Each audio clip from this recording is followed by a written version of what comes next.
Iraq के तिर्कित में हिंसा के बीच कई दिनों से फंसी केरल की 46 नर्सों को कुछ अज्ञात लोग जबरन वहां से हटाकर मौसूल ले जाने की कोशिश कर रहे हैं। समाचार एजेंसी यांस के मुताबिक मंगलवार को नर्सों के पास एक अज्ञात शख्स 2 बसों के साथ पहुंचा और बस में सवार होने को कहा। उस शख्स ने नर्सों को कहा कि उन्हें मौसूल ले जाया जाएगा, लेकिन नर्सों ने तिर्कित छोड़ने से इनकार कर दिया। यांस के मुताबिक जो शख्स बस लेकर तिर्कित के अस्पताल पहुंचा था वो अंग्रेजी में बात कर रहा था। ये भी जानकारी मिली है कि जो शख्स तिर्कित के अस्पताल तक बस लेकर आया था उसने नर्सों को सोचने के लिए 2 घंटे का वक्त दिया। उसने बताया कि अस्पताल को बम से उड़ाने की तैयारी चल रही है। आपको बता दें कि तिर्कित और मोसूल दोनों ही शहरों में ISIS के आतंकवादियों का कब्जा है। तिर्कित के अस्पताल में केरल की 46 नर्सें पिछले 2 हफ्ते से फंसी हुई हैं।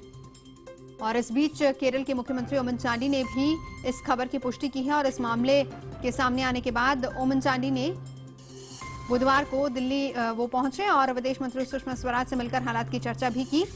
चांडी ने बताया कि विदेश मंत्री ने हर संभव मदद का भरोसा दिया है।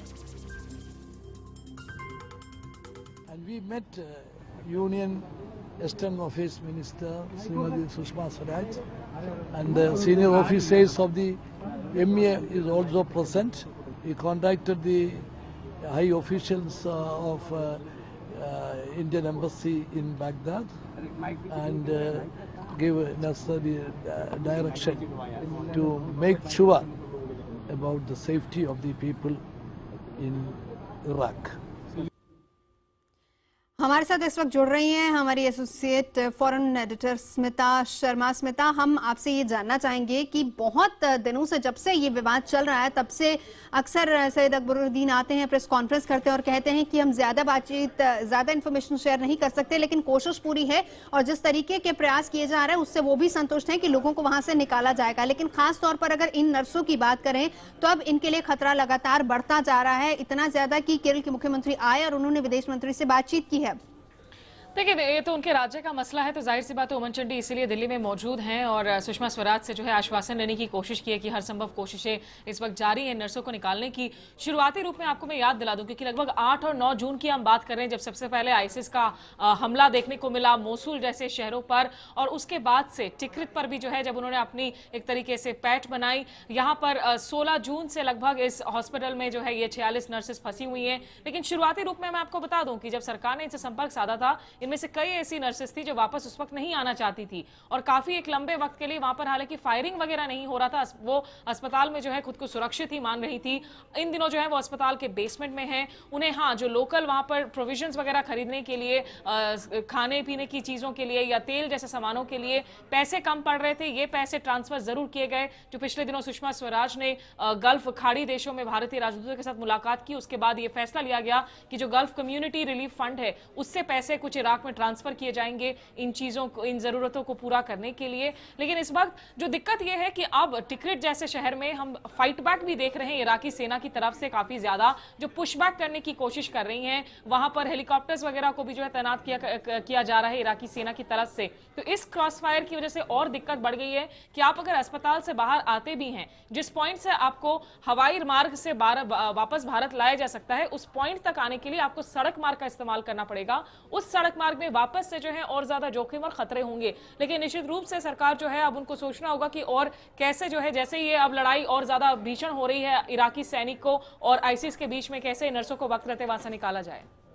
जी स्मिता, एक और चीज चाहेंगे कि आप क्लियर करें कि विदेश मंत्रालय ने साफ तौर पर यह कहा था और पुख्ता तौर पर यह कहा था कि हमारे जो इंतजाम है वो पूरे हैं और इसके अलावा भी उन्होंने बहुत से ऐसे इंतजाम किए जिनको वो शेयर नहीं कर सकते, जिसका जिक्र मैंने पहले भी आपसे किया। प्रेस कॉन्फ्रेंस की थी बाकायदा सैयद अकबरुद्दीन ने और उसमें ये बात उन्होंने कही थी।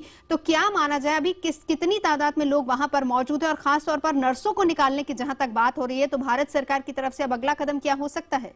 देखिए, ज्यादातर जिन आप खुफिया सूचनाओं की बात कर रही हैं नवजोत, वो दरअसल मोसूल के संदर्भ में थी, क्योंकि मोसूल में याद हो कि 39 ऐसे भारत हैं जो एक कंस्ट्रक्शन कंपनी के साथ काम कर रहे हैं, जो लगभग 15 जून से वो अगवा हैं। उनके संबंध में जो है सरकार जाहिर सी बात है पर्दे के पीछे क्या गुफ्तगू हो रही है बहुत ज्यादा सूचना शेयर नहीं करना चाह रही है। लेकिन अंतर्राष्ट्रीय जो संगठन है, मानव जो ह्यूमैनिटेरियन ऑर्गेनाइजेशंस हैं, रेड क्रिसेंट, उनके जो प्रेसिडेंट है डॉक्टर अब्बास, उनसे भी हमने बात की। उन्होंने भी यही आश्वासन दिया है आज सुबह अनुभव ही कि ये जो नर्सेस हैं इनका अस्पताल फिलहाल सुरक्षित है, ये अस्पताल में ही मौजूद हैं, लेकिन ये लोग कौन हैं, ये अज्ञात लोग कौन हैं जिनके बारे में आईएनएस बता रहा है जिन्होंने नर्सेस को निकालने की कोशिश की? क्या ये आईसिस के ही आतंकी हैं या फिर इराकी सेना या फिर जो कुर्दिश सेना है जिन्हें हम पेशमर्गा कहते हैं, कहीं वो लोग तो नहीं है? क्योंकि आईसिस की भी अगर हम बात करूं तो ये कोई अम्ब्रेला नहीं है, इसके अंदर जो 40 जो है कुछ कम से कम ट्राइबल ग्रुप्स वगैरह हैं, तो उनकी पहचान कर पाना भी इस वक्त मुश्किल है। लेकिन सरकार को यही देखना होगा कि कैसे सबसे पहले जो है सड़क मार्ग पर जो जोखिम है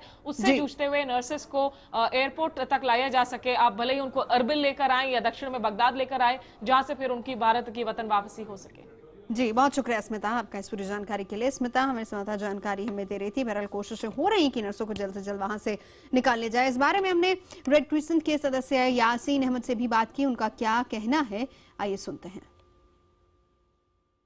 Sir, one of the nurses has informed us that they have been asked to leave Iraq within 5 hours. Do you have any information on that? No. I don't have any information about that. No specific information about any threat being issued. No. Have you got in touch with this group of nurses from India, sir? Yes. From the beginning.